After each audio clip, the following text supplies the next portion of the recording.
మరి విఘ్నేశ్వరుడు పార్వతీదేవి యొక్క కుమారుడు కనుక శ్రీ మహావిష్ణువుకి మేనల్లుడు అవుతాడు. మేనమామల ముద్దు మేలైన ముద్దు. ఓసారి ఎందుకో వైకుంఠానికి తీసుకెళ్లాడు, మేనల్లుడు కదూ సంతోషంగా తీసుకెళ్లి అక్కడ సుదర్శన చక్రం పెట్టుకున్నాడు. ఇదేమిటో బాగుందని తీసి తొండంలో కింద పెట్టి మింగేశాడు. అయ్యబాబో, ఇది శత్రు సంహారకమైనటువంటి సుదర్శన చక్రం రా, దీన్ని మింగేశాడు పిల్లాడని ఎలా బయటికి తెప్పించాలో అర్థం కాక విష్ణువు మొట్టమొదట ఆ పిల్లాడి ముందు ఇలా చెవులు పట్టుకుని గుంజీలు తీశాడు. గుంజీలు తీస్తే మామయ్య అదేమిటి అంత విచిత్రంగా కిందకి మీదకి ఊగుతున్నామని పడిపడి పకపకా నవ్వాడు.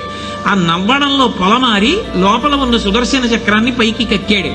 పైకి కక్కడానికి విష్ణువుకి సాధనంగా ఆనాడు గుంజీలు తీశాడు కనుక ఎవరు గుంజీలు తీస్తారో వాళ్ళని చూసి సంతోషించి అనుగ్రహిస్తూ ఉంటాడు.